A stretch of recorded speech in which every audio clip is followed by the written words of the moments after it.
네, 마가복음 6장 30절에서 44절까지 저부터 한 절씩 우리 교독하는 시간 갖겠습니다. 사도들이 예수께 모여 자기들이 행한 것과 가르친 것을 낱낱이 고하니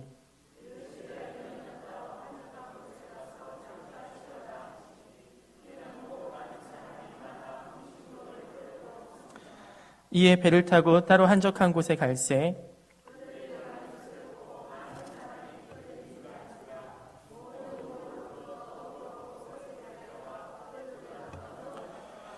예수께서 나오사 큰 무리를 보시고 그 목자 없는 양 같음으로 인하여 불쌍히 여기사 이에 여러 가지로 가르치시더라.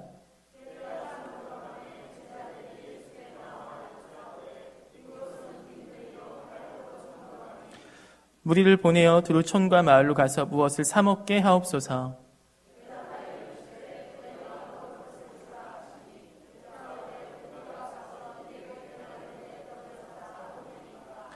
이르시되 너희에게 떡 몇 개나 있는지 가서 보라 하시니 알아보고 이르되 떡 5개와 물고기 2마리가 있더이다 하거늘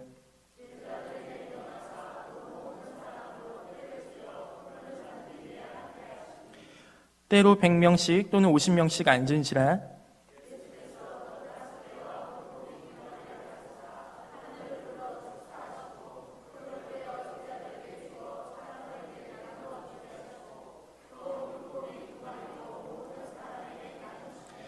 다 배불리 먹고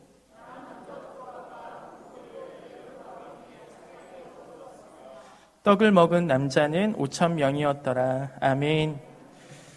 네, 우리가 마가복음 6장의 말씀을 함께 읽었습니다. 이 사건이 이제 오병이어라고 해서 아마 주일학교에서도 많이 우리가 듣는 말씀이고 예수님의 십자가 부활 사건을 제외하고서 이 마태, 마가, 누가, 요한복음의 이 4개의 복음서에 다 기록된 또 사건이 이 오병이어 사건이거든요. 그런 것을 볼 때 사실 오병이어 사건은 성경, 예수님과 함께 이야기를 썼던 그 복음서의 기자들이 모두가 다 중요하다고 생각해서 예수님께서 행하신 그 행적 중에서 오병이어 사건만큼은 다 같이 기록을 한 것을 볼 수 있는데, 근데 이제 오병이어 했을 때 저도 어렸을 때 기억나는 거는 그 물고기 2마리와 보리떡 5개. 그래서 그 소년이 도시락을 들고 가다가 그 안드레라는 그 제자 아저씨한테 그 떡을 주면 그걸로 예수님 가지고 축사하시니까 그 엄청나게 많은 사람들이 다 먹고, 그리고 막 그 물고기 뜯어먹고 하는 그 예수 영화도 되게 신선하게 충격적이었어요. 그 제가 봤던 예수 영화에서는 그 오병이어 때 생선이 이따만한 생선을 살아있는 생선이 막 나오더라고요. 그래서 이거를 사람들이 들고서 너무 감사하다고 하는 그 장면을 봤을 때 제가 그 당시 나이가 지금 우리 주한이 초등학교 5학년 나이였거든요. 그때 그걸 보면서 어떻게 거짓말을 쳐도 저렇게 칠 수 있지라는 생각이 제 안에 들었어요. 아니 그걸 어떻게 과연 살아있는 생선을 이렇게 뜯고 먹었을까 막 이런 생각도 들면서, 그러면서 오병이어 사건은 성경에 여러 사건이 있지만 이거는 약간은 믿기 약간 힘든 사건이 아닌가라는 생각이 들었죠. 그리고 마가복음에 나와 있는 이 오병이어 사건을 우리가 오늘 좀 보려고 하는데요. 이 본문이 사실 저한테는 약간은 기분이 좋지 않은 본문이거든요. 왜냐하면 여기 보시면요, 39절 보시면 제자들에게 명하사 그 모든 사람으로 때를 지어 푸른 잔디 위에 앉게 하시니, 여기서 제가 총신대 입학할 때 신대원 갈 때 시험 문제가 이거였어요. 그 4개의 복음서 중에 푸른 잔디가 등장하는 복음서는 무엇인가? 맞추실 수 있으실까요? 과연 이거? 제가 이거 보고 얼마나 틀린 거 아니에요, 이 문제를. 그래서 아직도 기억에 나요. 그 마가복음. 근데 우리가 오늘 마가복음 6장에서 이 오병이어 사건을 볼 텐데, 제가 이제 마가복음 1장부터 6장까지 현재 한 장씩 제가 설교 수요일에 올 때마다 이제 하는 중에 이 5장의 본문과 6장의 본문의 구조와 좀 비슷한 장면이 나옵니다. 5장에서는 어떤 장면이었냐면 예수님께서 회당장의 딸을 고치시러 가는 그 와중에 12회, 12년 동안 혈루병을 앓았던 여인을 고쳐주시고 다시 회당장의 딸을 고치시는 장면. 즉, 신학자들 이런 건 샌드위치 구조라고 하더라고요. 그러니까 마가복음에서는 이 샌드위치 구조가 많이 나오는데 오늘 6장도 이 12제자들이 예수님께서 전도 사역을 그 6장의 7절 보시면 12제자를 부르사 둘씩 보내시며 더러운 귀신을 제어하는 권능을 주시고, 그러니까 12제자들을 둘씩 나누는 전도 여행을 보내셨다가 이들이 돌아오는 장면, 그 사이에 어떤 사건이 있냐면 세례 요한이 죽는 사건이 나옵니다. 또 세례요한이 죽고 나서 이 12 제자들이 예수님께 다시 돌아와서 낱낱이 고했대요. 그러니까 예수님 있잖아요. 저희가 그 권능을 받아서 사용도 하고 복음도 전하고 예수님에 대해서 이야기도 하고 이런 이야기들을 아마 했겠죠. 근데 그때 예수님께서 31절 들으시더니 이렇게 얘기하세요. 이르시되 너희는 따로 한적한 곳에 가서 잠깐 쉬어라 하시니 이런 말씀을 하십니다. 이때 상황이 지금 어떤 상황이냐면 세례 요한이 잡혀서 죽었습니다. 세례 요한이 잡혀서 죽은 사건 이후에 12 제자들이 여기저기 다니면서 그들에게 복음을 전하고 여러 가지 사역을 했는데 이 12 제자들이 사역을 듣고는 예수님께서 한적한 곳에 가자고 하시는데 이 장면이 이 12 제자들이 막 흩어져서 다니면 이들을 통해서 기적을 보고 이들을 통해서 좋은 것을 본 사람들이 이들을 따라오지 않겠습니까? 그러니까 이 당시 세례 요한이라는 사람이 빈들에서 하나님의 말씀을 전파하고 요단강에서 세례를 전파했을 때 많은 무리가 요한을 따랐는데 그 많은 무리가 따랐던 세례 요한이 이제 없어졌습니다.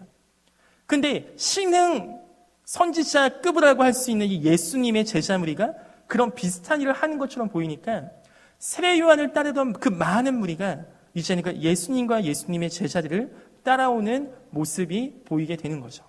이 장면에서 오늘 오병이어 사건이 이루어집니다. 첫 번째 우리가 한 가지 좀 이 단어를 좀 주목하면 좋겠는데요. 예수님께서 33절에 그들이 가는 것을 보고 많은 사람이 그들인 줄 안지라 모든 고을로부터 도보로 그곳에 달려와 그들보다 먼저 갔다는 말이 나옵니다. 그러니까 이제는 유명인사가 됐어요. 예수님 혼자만이 아니라 우와 저 제자들 하면서 이 제자들까지도 유명인사가 됐어요.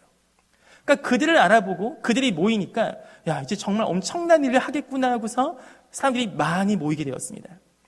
근데 그 장면을 34절 예수님께서 이렇게 보십니다. 예수께서 나오사 큰 무리를 보시고 그 목자 없는 양 같음으로 인하여 불쌍히 여기사. 여기서 큰 무리라는 단어를 좀 잠깐 봤으면 좋겠어요. 이게 한국말로 하면은 무리 해서 감동이 안 오는데 이 이스라엘 백성들은 그 유대의 율법이 굉장히 강했기 때문에 그 큰 사람들, 무리란 뜻을 라오스라는 단어와 그 다음에 오클로스라는 단어로 구분을 한다고 합니다. 라오스라는 단어는 이 국가가 아니라 그 헬라어 라오스인데요. 이 헬라어가 어떤 뜻이냐면 하나님의 백성, 즉 이스라엘 백성으로 인정받는 사람들을 라오스라고 해요. 오클로스는 뭐냐면 이 백성들로 들어오지 못하는 자들을 얘기해요. 쉽게 얘기하면 예전에는 그 유대인들은 율법이 굉장히 강했기 때문에 그 율법으로 계속 지켜왔는데 점점 이방 나라들과 무역을 하고 점점 이방 나라들의 지배를 받기 시작하면서 이 이방인과 접촉하고 이방인의 물건을 만지는 일을 굉장히 많이 했다고 해요. 특히 세리 같은 경우는 물론 그들이 이제 돈을 잘못 사용한 것도 문제지만 이 이방 나라의 물건과 이방 나라의 돈을 만지다 보니까 이들이 부정해진 거예요, 율법으로. 그러니까 이들이 부정하니까 회당이나 성전에 들어오지 못하는 이 바깥 사람들이 된 겁니다. 그러니까 세례 요한 같은 경우는 획기적이었던 거예요. 그동안 말씀과 그동안 사역은 이 회당 안에서만, 성전 안에서만 하는 걸로 알고 있었는데 빈들의 말씀이 임하니까 세례 요한이 빈들에서 말씀을 선포하고 그동안 회당이나 성전 같은 유대 공동체 안에 들어가지 못하는 마치 부정하다 일컬음 받은 이 사람들에게까지 하나님의 말씀이 임하는 사건을 했던 겁니다. 근데 세례 요한이 죽으니까 더 이상 갈 데가 없는 거죠. 그들을 볼 때 예수님께서 이들을 무리를 보신다는 표현을 씁니다. 우리의 눈은 과연 이 오클로스 하나님과 어울리지 않는 사람들, 이 유대 백성 안에 들어오지 못했던 부정하다 일컬음을 받는 사람들을 오늘 예수님은 보시는데 오늘 우리는 과연 이들을 보고 있는지 다시 한번 생각해 보았으면 좋겠습니다. 그래서 오늘 예수님은 어떤 분이시냐면 예수님은 바로 오클로스를 보시는 분이신 줄 믿습니다. 우리가 부정한 상태일 때, 우리가 하나님의 그 선 안에 들어오지 못할 때, 우리가 하나님의 기준, 하나님의 의를 채우지 못할 때 그분은 우리를 보시고 오셨습니다. 우리가 하나님의 백성으로 들어가지 못할 때 우리가 부정하고 우리의 죄가 너무나 많고 우리가 율법을 지키지 못했을 때 하나님은 우리를 보셨습니다. 우리가 이러한 은혜가 있는 주의 백성들인 줄 믿습니다. 두 번째는요, 우리를 보시고 이 예수님께서 그 목자 없는 양 같음으로 인하여 불쌍히 여기신다는 단어가 나옵니다.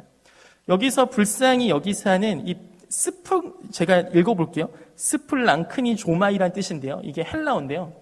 스플랑크논, 이게 뭐냐면 창자, 폐부, 내장 이런 뜻이래요. 그러니까 스플랑크니 조마이란 뜻이 이 창자가 흘러내리는 고통을 표현하는 게 이 단어라고 합니다. 그러니까 단순히 보시고 화칠이 불쌍하다가 아니래요. 이 단어를 언제 사용했냐면 이 당시 신약시대 당시 아버지나 어머니가 자기 자녀가 아픈 장면을 볼 때 제 고통이 내 고통이 되었으면 좋겠습니다.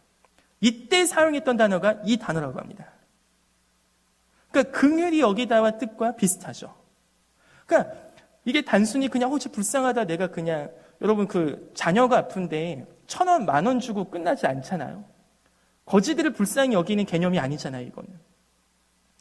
정말 제 고통이 내 고통이 됐으면 좋겠는 거죠.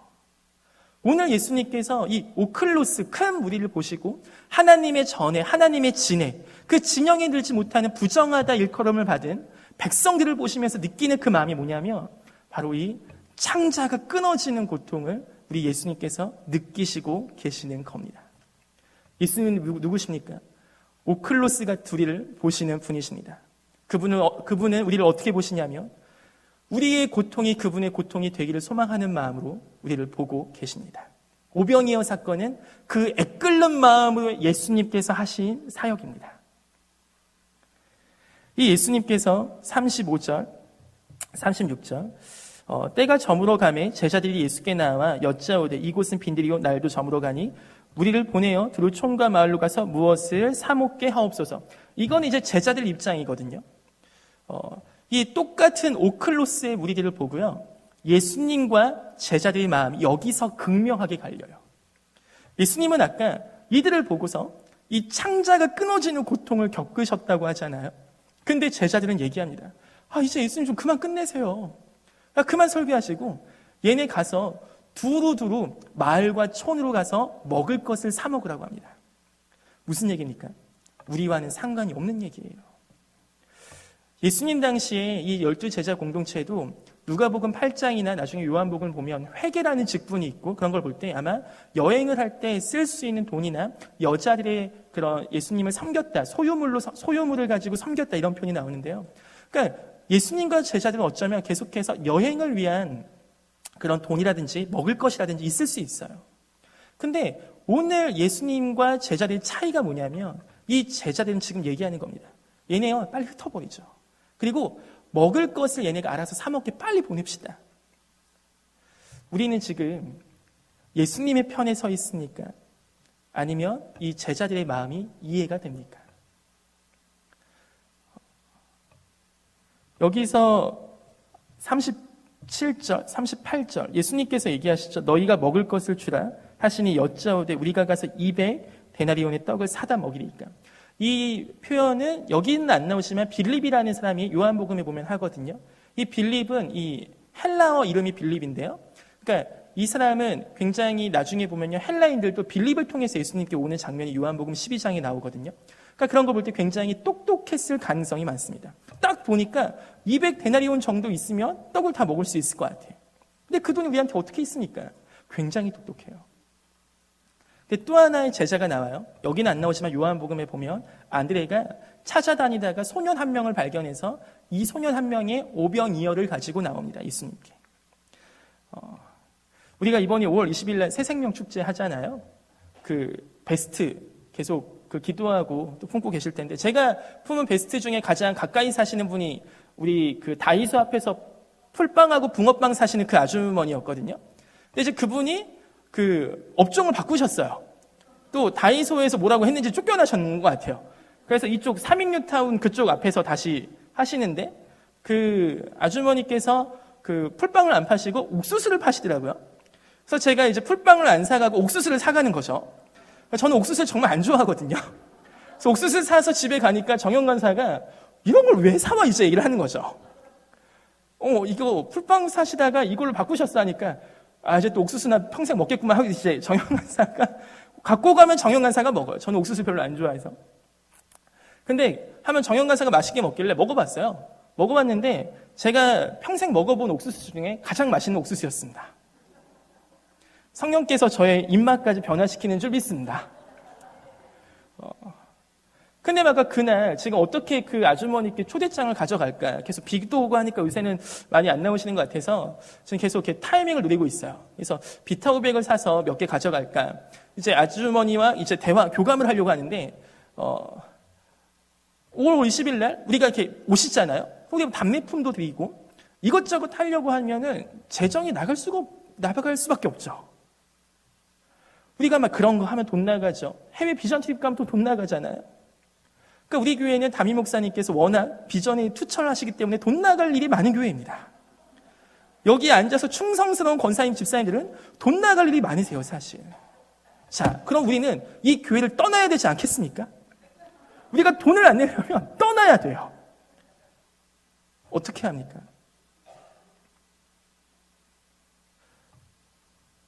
여기서 사업하시는 사장님들께서는 아니 몇 번 그냥 우리 권사님들 대부분 교회 행사가 벌써 몇 번째세요. 뭐 한다고 하면 대충 얼마 나가겠구나. 계산기 두드리면 다 나오잖아요. 그럼 우리 빌립 같은 얘기는요. 이 중에서도 충분히 할 수 있어요. 아, 우리 이거 하면은 200데나리온의 떡이 필요해. 근데 이거 어떻게 우리 없는데. 예수님을 쫓아서 다니던 그런 풍어를 읽거나 예수님과 함께해서 이런 사역을 몇 번 하다 보면 우리 안에 어느새 그 머리가 돌아가기 시작합니다. 그럼 예수님은 거기서 지금 멈추어 계십니까? 야, 너 정말 사역 잘한다. 야, 너 정말 머리 좋다. 야, 너 정말 이거 딱 하면 넌 그렇게 딱 돌아가는구나.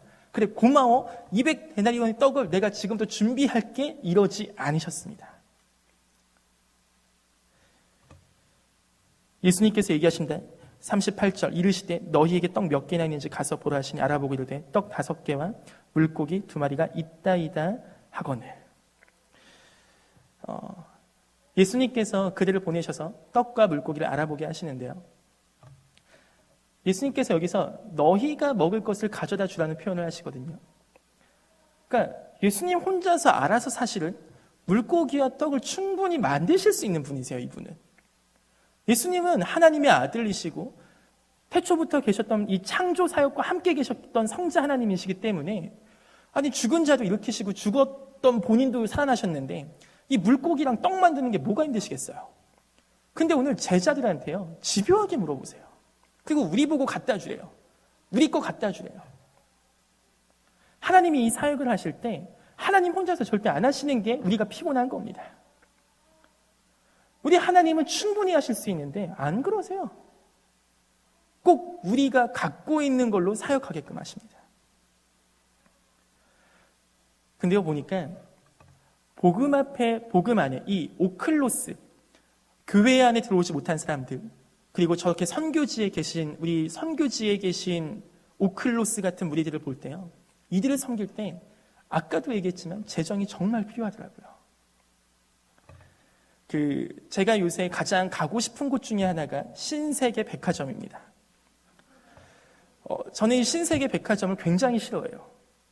왜 싫어했냐면 저희 백화점을 이제 딱 가잖아요. 그럼 백화점에는 보니까 백화점이 잘 먹고 잘 살려면 작년에 내가 저 비슷한 코트를 샀던 거를 까먹으셔야 돼요.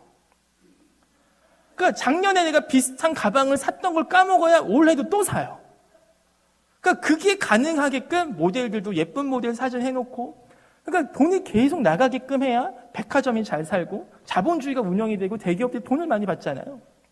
그러니까 백화점에 뭐 에스컬레이터 위치, 그 다음에 시계가 없고 창문이 없고 몇 시인지 모르게 하고 음악은 계속해서 흥겹게 나오고 그러니까 이런 것들 막 상술이 막 눈에 보이니까 그 상태에서 막 성경책 들고 다니시는 우리 권사님들께서 그런 코트 앞에 서 계실 때 제 마음 가운데 그런 마음 드는 거죠. 아, 저 코트 하나면 이번에 베트남 갈 수 있는, 막 이런 생각이 제 안에 드는 거예요.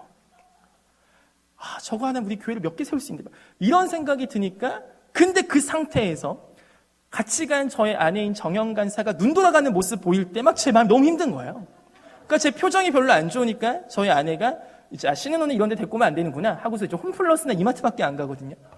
근데 제가 요새 왜 신세계백화점을 가냐면 제가 2년 동안 제가 정말 친하게 지내는 이재현 군이라는 친구가 있습니다. 이 이재현 군이라는 친구가 제가 이제 2년 정도, 3년 정도 만나니까 제가 얘기했죠. 야, 이제 우리가 성경 공부할 때가 된 것 같다.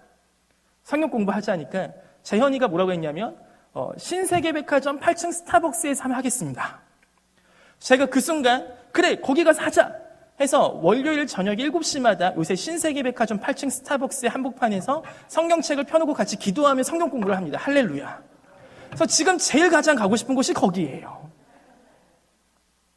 그러니까 그런 거 보면서 하나님께서 정말 재현이를 사용하시는구나. 저한테 신세계백화점은 아골골짜기 같은 곳이거든요. 근데 거기서 재현이와 대화를 하면서 제가 얘기를 했어요.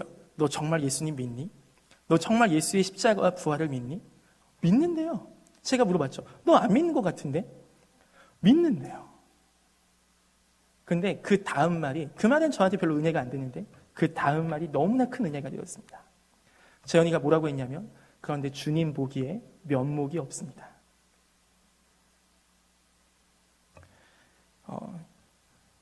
여러분들은 자기 새끼가 아니니까 별로 감동이 안 되시죠?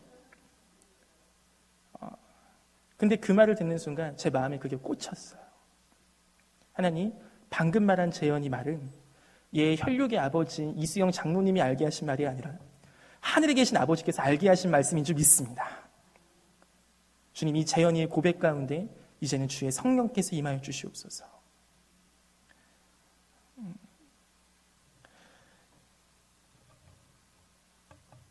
우리가 누군가를 섬길 때요, 재정의 필요와 시간의 필요와 계속해서 우리가 요청받는 게 사실 너무나 많이 있습니다. 근데 우리도 살기 어렵잖아요. 저보다 왠지 재현이가 돈이 많을 것 같지 않으신가요? 근데 저에게 지금 나가고 제가 지금 쓰는 것들, 제가 지금 사용하는 시간, 사용하는 재정, 이것이요, 아까 우리가 예수님께서 느끼셨던 창자가 끊어지는 고통에 비하면 아무것도 아닌 줄 믿습니다. 우리에게 필요한 거 이 예수님의 마음입니다. 누군가를 볼 때 그냥 불쌍히 여기는 게 아니에요. 그냥 다른 사람의 이야기가 아니에요. 정말 그 사람이 볼 때 우리의 창자가 끊어지는 거예요. 우리의 폐부가 마치 모든 것이 상한 마냥 너무나 슬픈 게 내 깊은 곳에서부터 흘러나오는 겁니다. 우리가 어떻게 그럴 수 있습니까? 우리 너무 제자들 같잖아요, 사실. 우리 사실 내가 누굴 만나고 내가 베스트를 품고 내가 뭘 하면은 계속해서 나가는 그 돈들과 시간들과 내 헌신도가 너무나 보이잖아요. 그것이 계산되잖아요. 우린 너무나 제자들 같지 않습니까? 그래서 필요한 것이 우리에게 예수의 영이 함께 있는 것인 줄 믿습니다. 이 마음은 도저히 우리가 어떻게 해도 절대 우리에게서 나오지 않은 우리는 알고 있습니다.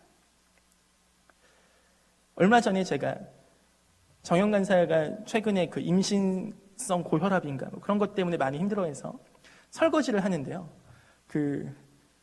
설거지는 원래 제가 잘 합니다. 설거지를 하는데 막 속에서 부화가 막 이렇게 올라오는 거예요. 왜냐하면 막 뭐야 이거 왜 이렇게 많이 먹었어? 막 이런 생각도 들고, 뭐 밥 먹고 나서 좀 물 좀 담가 놓으면 수세미질하기가 편하잖아요. 근데 이게 수세미질을 몇 번 해도 안 되고 밥알이 몇 개가 붙었는지 몰라.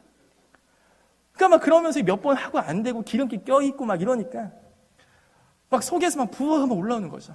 그러면 이제 그 어머님들 아시겠지만 그 설거지할 때 그릇이 나도 모르게 탁탁탁 이렇게 소리가 나잖아요. 정영환사 굉장히 빨라요. 야, 그럴 거면 하지 마. 그날도 이제 그 세계 제3차 전쟁과 같은 시간이 있었죠.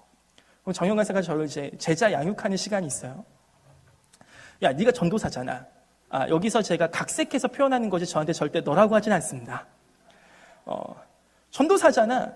목사가 될 사람이잖아. 근데 왜 너 이렇게 안 변해? 너 앞에서 착한 척 많이 하잖아. 너 앞에서 나 사랑하는 척 많이 하잖아. 근데 이런 거 하나 터질 때마다 왜 올라와? 왜 너의 본성이 올라와? 그러니까 너 어떻게 해야 되는 줄 알아? 너 이렇게 기도해 앞으로. 나이스한 신은호가 되는 것이 아닌 정말로 더러운 신은호 안에, 이 본성 안에 예수의 영이 강력하게 신은호를 잡고 있기를. 정영 간사님 굉장히 영성이 깊으시죠? 그분은 그렇게 기도하신대요. 신은호가 좋아질 가능성은 전혀 없어. 신은호의 본성이 착해질 가능성이 없어요. 우리가 이런 예수님의 마음을 배울 가능성이 없다고요. 우리가 백날 이 마음 내가 억지로 만들 수가 없어요. 순간 못 닦으면 당장 내 마음은 저거 200데나리온의 떡이 필요한데 나 없는데 어떡해요? 라는 말이 우리 안에 본성과 같이 나오잖아요. 그럼 어떡합니까 우리? 이거는 예수님께서 우리 안에 강력하게 성령 충만 외에는 답이 없는 줄 믿습니다. 그래서 우리 교회에 성령 충만이 필요합니다. 성령 충만이 아니면요, 성령이 우리 가운데 충만하게 임하셔서 우리의 삶을 강력하게 잡는 게 아니면 우리의 직장생활, 가정생활, 우리의 그 어떤 곳에서, 아니 교회 일까지 우리의 본성대로만 하려고 할 거예요. 이 첫 시작이 중요합니다. 우리가 이 무리를 보았을 때 우리의 마음에 불쌍히 여기는 이 창자에 끊어지는 고통이 우리 경흥교회 가운데 회복되기를 소망합니다. 마지막으로 예수님은 어떤 분이시냐면 막판에 이런 말씀이 나옵니다. 다 배불리 먹고가 나옵니다. 여기서 남녀노소가 다 먹었을 거예요. 근데 야 하나씩만 받아 이런 컨셉이 아니에요. 모두가 먹고 싶은 만큼 다 배불리 먹었대요. 그러니까 예수님은 우리를 풍성히 먹이시는 주님이십니다. 목자 없는 양 같은 이들의 무리가 이제는 해가 저물고 이들이 시장한 것을 보시니까 우리 예수님은 이들을 풍성히 먹이시고 남길 만큼 먹이세요. 이런 거 보면 우리 예수님 너무 좋지 않으십니까? 우리의 가난의 문제를 모두 해결해 주실 것을 믿습니다. 근데 예수님 믿고 모두 부자가 되셨습니까? 예수님 믿고 하늘에서 떡이 떨어져서 기도하니까 내 앞에 밥이 생겨서 드셔보신 적 있으세요 혹시? 그럼 오병이어 기적은 우리 삶에서 일어나지 않는 신화와 같은 이야기입니까? 우리가 열심히 기도했는데 우리 앞에 밥이 생기지 않거나 우리의 재정이 어려워진다면 우리는 오병이어의 기적을 맛보지 못하는 사람들입니까? 여기 마가복음에 나오지 않지만 요한복음에는 이런 장면이 나와요. 이 떡을 먹고 나서 그 다음 예수님께 또 나오거든요. 또 나와요. 그러니까 이 사람들이요 예수님께 또 찾아와요. 그때 예수님이요 이들을 물리십니다. 이들을 도망가세요. 아니 오병이어 한 번 했으면 두 번 하는 거 어렵지 않잖아요. 또 왔구나, 잘 왔다. 우리가 5월 20일 날 베스트 축제에서 선물 많이 주고 안녕 가 하고 나서 그 다음날 축제에는 또 왔어. 그러면 와 반갑다 이럴 수 있잖아요. 근데 예수님 그러지 않으세요. 니네 배불른 까닭에 왔지? 니네 또 떡 먹으려고 왔지? 나 안 줄 거야. 여기까지가 사실 진짜 오병이어입니다. 우리 이곳에 우리 하민이가 고1인데 수요 예배에 섬기죠. 금요 기도에도 드럼치죠. 중고등부 예배까지 드럼을 쳐요. 할렐루야. 쟤는 주 7일 중에 주 3일을 드럼을 칩니다. 자, 하민이가 그럼 공부를 딴 애들보다 잘 할 수 있을까요?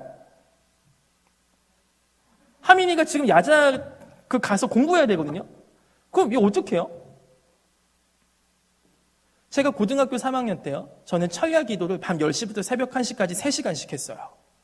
자, 제가 공부를 딴 애들보다 잘 했을까요? 네, 좀 잘했습니다. 그래서 어떤 애가 저한테 와서 욕을 했어요. 우리가 하나님을 열심히 섬기고 교회 사역 열심히 섬기고 이런 그럼 오병이어 하나님이면 그렇게 열심히 기도하고 열심히 사역하면 세상 애들보다 오병이어의 기적을 더 많이 경험하면 좋잖아요. 우리가 이 논점 전에 한 가지 짚고 넘어갈 게 있습니다. 이들이요. 시간이 많이 없어서 설명을 많이 못하지만 요한복음에 보면 그런 얘기가 나옵니다. 모세와 같은 선지자라는 표현을 써요. 왜냐하면 오병이어의 기적과 굉장히 비슷한 사건이 사실 뭡니까? 만나 사건이잖아요. 똑같이 광야, 빈들레에서 하늘에서 떡에 내려오는 만나 사건과 같이 이 예수님도 무에서 유를 창조하시는 오병이어 기적을 행하셨어요. 와, 이거는 모세밖에 못했는데 모세가 예언을 했거든요. 나와 같은 선지자가 나올 거라고. 모세와 같은 선지자구나. 그 당시 애굽을 했던 리더였던 모세처럼 이 예수님이 그 당시 로마 제국의 식민지였던 이스라엘을 출 로마를 시켜줄 수 있는 모세와 같은 선지자구나. 그래서 임금을 삼으려고 한다고 합니다. 모세와 같이 우리의 모든 리더를 예수님을 시키려고 한다는 거예요. 그러니까 모세처럼 예수님을 본 겁니다. 현실적인 문제를 해결해 줄 걸로 보인 거예요. 가난의 문제를 해결해 줄 걸로 보인 거죠.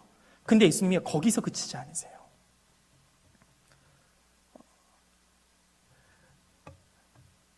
예수님께서 이 부분이요, 오병이어 플러스 알파 이 부분 같은데요.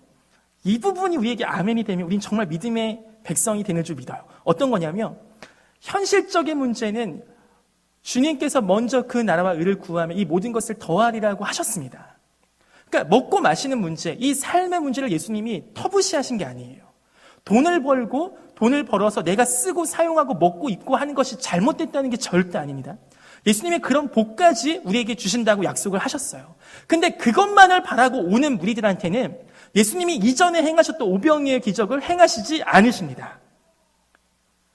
우리 예수님이 이렇게 얘기하세요. 내가 생명의 떡이라고. 그냥 단순히 현실적인 문제. 그럼 내가 예수님께서 출 로마를 시켜주셨습니다. 그래서 이스라엘 왕국을 다시 세우시고 창창창 멋있게 하고 성전도 더 의리의리하게 짓고 다윗 같은 왕도 세우고, 자, 그러면 해결되겠습니까?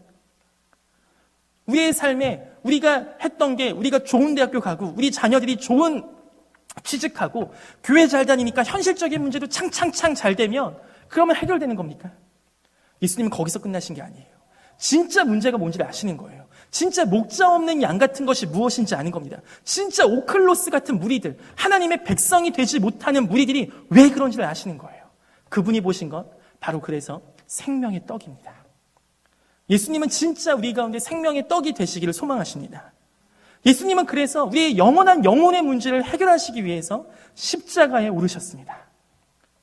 오클로스 같은 우리들을 보시고 창자가 끊어지는 그 고통을 경험하신 예수님의 선택의 방법은 단순히 우리를 배불리게 먹이고 잘 가라 얘들아가 아니라 내가 너희를 위해서 내 모든 것을 주고 내 모든 것을 바쳐서 우리를 다시 하나님의 의로운 백성의 나라로 우리를 다시 한번 불러주신 줄 믿습니다. 오늘 본문에서 본 예수님은 오클로스를 보시는 분, 그리고 불쌍히 여기실 때 창자가 끊어지는 고통이 있으신 분, 그리고 우리를 풍성히 먹이시는 우리 너무나 좋으신 하나님이십니다. 우리가 누군가를 섬길 때 우리가 이러한 예수님의 마음으로 섬기기를 소망합니다. 우리가 또 인도하는 우리의 마음이 결국은 우리 안에 있는 제자들의 마음과 같이 계속하여서 있는 내적 갈등은 우리의 힘으로 이기는 것이 아닌 정말 우리 안에 계신 성령의 충만함으로 이기고 또 이기는 기적이 우리 경운교회 가운데 있기를 소망합니다. 이 시간 좀 같이 기도하면 좋겠습니다. 이 첫 번째 같이 기도하실 때 우리 안에 먼저 우리를 보시는 그 예수님에 대한 감격이 우리 가운데 회복되기를 소망합니다. 오클로스 같은 우리를 예수님께서 보십니다. 하나님의 전에 들지 못하고 하나님의 기준에 합당하지 못한 우리 같은 사람들을 주님께서 보십니다. 이 시간 우리도 그것을 보기를 소망해요. 우리 안에 오클로스 같은 사람들이 있습니까? 우리 주변에 정말로 그 안타까운 마음으로 보고 계신 분들이 있습니까? 그리고 우리가 그분들을 예수님